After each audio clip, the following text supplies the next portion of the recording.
Welcome to Abuse Exposed, a podcast about the secret of abuse. Each episode, we deliver intriguing Christian and personal experiences on abuse and how to overcome it. The content is not intended to be a substitute for professional mental or medical advice, diagnosis, or treatment. Always seek the advice of your physician or other qualified mental health provider with any questions you may have regarding a medical or mental condition. Now, here's your host, live from Texas, ISpeakMotivate. Hello. This is ISpeakMotivate. I'm so excited to be with you guys today. You know, you guys have made it to 800 listens for the podcast. So we thank you so much. You just don't understand, because we're exposing the pain of abuse and breaking stereotypes every day, you know, because anyone from any demographic can be an abuser. And that's very important to know, because there's so many people that just have this one kind of caricature of who an abuser is. So now for episode 30, it is going to be titled, "Please Remember This If You Are Being Abused," or something around that nature. You'll figure it out because you already clicked it, so you know the true title. But we're just gonna go over things for current victims that are going through abuse for them to remember, okay? And we're getting this little short snippet here from helpguide.org. If you want to go and view the full article, it is called "How to Get Out of an Abusive Relationship." But today we're just going to go over, if you are being abused, please remember. So, number one, you are not to blame for being battered or mistreated. Again, we always have that guilt and shame because the abuser makes sure to make us feel like everything that we do is horrible and bad, and we're the cause of whatever pain that they're giving to us, when it's truly their choice. Okay? You are not the cause of your partner's abusive behavior. Again, that's something internal, something within them that they have to work through. Because think about it. They can do the same as you. You chose not to hurt someone or hurt your partner, but they decided to. Again, it is a choice, and a very harmful one. Number 3, you deserve to be treated with respect. Absolutely. And this is the thing. We give in these abusive relationships. And we respect the person. We're giving respect more and more and more. And then they try to manipulate the word respect in order for you to bow down to them every day, to a point that you're disrespected. And that's not okay.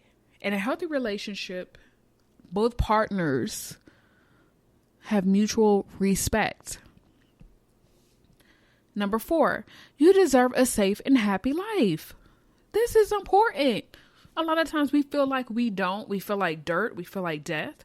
We feel like, we should not at all deserve anything, because the abuser, again, the negative self-talk that we were talking about previously in the other episodes, we feel as if we don't deserve it. We need to be by the abuser at all times. Okay? However, we need to be somewhere where we don't have to kind of sleep with one eye open. walk on eggshells, okay? And be unhappy, because the truth is we're not happy in abusive relationships. I mean, they do have those happy moments every once in a while, depending on what part of abuse you are, like what's part of the cycle you are on.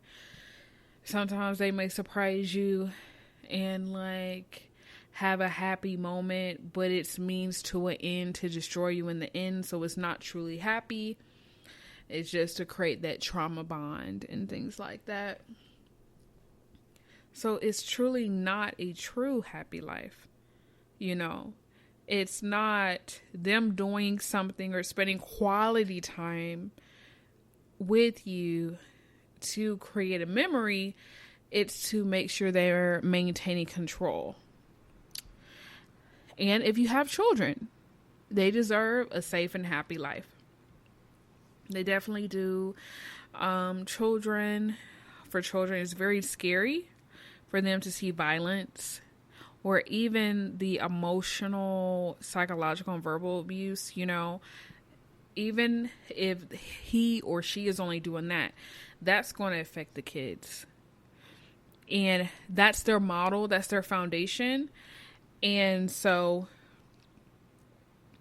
you don't want your child to repeat the footsteps, because that's all they see, and they feel like, oh, it's okay for you to hit your romantic partner because I see mom doing it, I see dad doing it,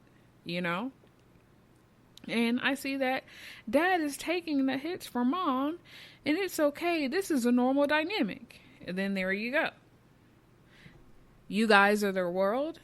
And so when they see it, they're like, oh, this is how life is. This is what it's supposed to be. Your child can be the submissive one and victim in a future abusive relationship. Or your child could be the abuser, because that's what they seen. That's what, when we talked about in the previous episodes of who the traumatic childhoods, and then who you identify with. One child identifies with the predator, and the other one identifies with the victim. And there you go. Another generation of abuse. Even if the person isn't abusing, that's her foundation. So it's like a magnetic effect where they connect in the future. Not looking for it at all. Not looking for an abusive partner. Nobody wakes up and says, oh yes, I'm going to marry someone abusive, or I'm going to date someone abusive. No, it's just subconsciously our foundation is mimicking the behaviors of this unhealthy romantic partner, and that's familiar to us, so we connect to it because it's in our history, and it's not our fault. It's our history. So we connect to those type of people with unhealthy behaviors. Okay, the last one, you are not alone. There are people waiting to help. Again, please don't think you're alone. And it's very hard during this time, because you do feel as if you're alone. You're scared to reach out to anyone, scared to call the domestic violence hotline, especially during this coronavirus thing. Even though they're still open 24/7 for you guys. You're like, oh, what if there's not a shelter available? If I tell my friend, they probably won't believe me. They're friends with the abuser as well. They're mutual friends. Or my friend, she's a single mother and has a child, and so I don't want to bother her. And so all these things are going through your mind of why not, and like, oh, what are they going to say about me? They did say that he or she was controlling and,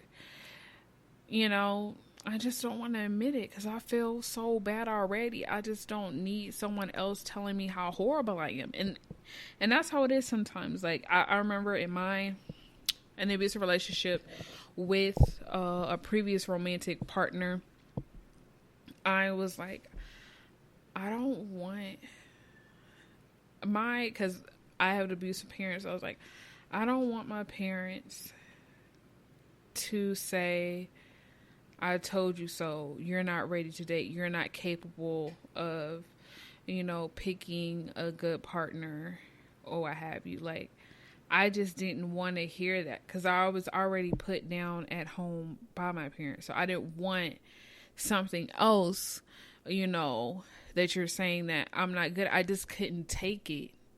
I was holding so much weight and so much pain and so much negativity. I just couldn't hear one more negative thing.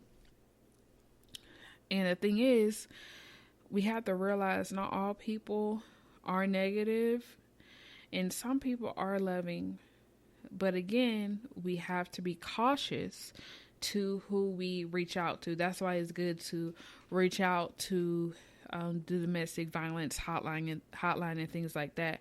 People that aren't biased and things, and people that don't have agendas, because some people,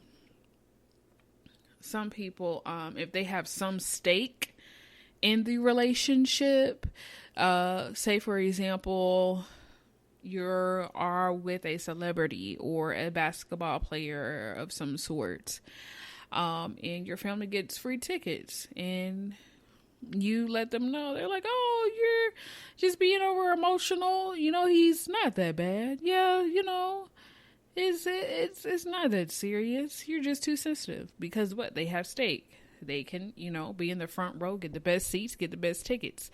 And so, I mean, they're not willing to lose that plug or the convenience or that luxury. And that's how it is.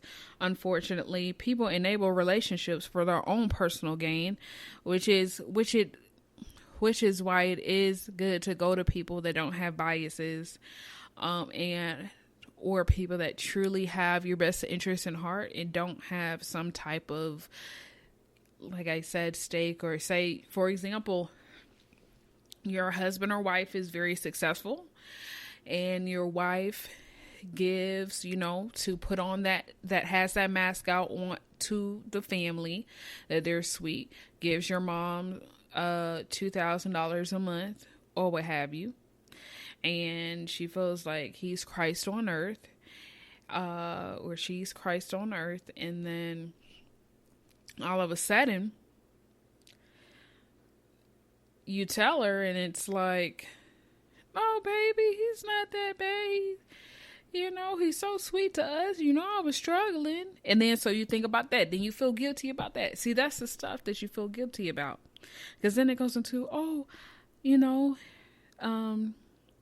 my spouse is successful, and if I break up with him, then my mom won't have $2,000 and she'll a month, and she'll be struggling.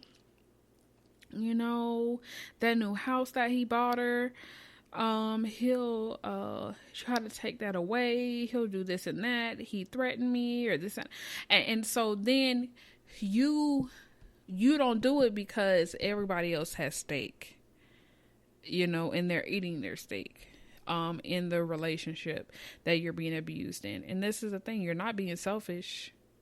You have to get out that relationship for you. No matter who it affects, you have to get out for your own sanity. Because if people truly love you, biological or not, it would mean more to them that you are safe. Either safe and single and healing, or safe, single, healing, then into an actual loving, mutual, healthy relationship.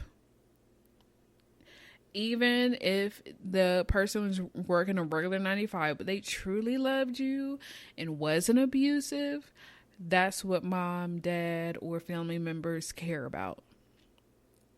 And only you will know that. So that's why it's important to go to someone that's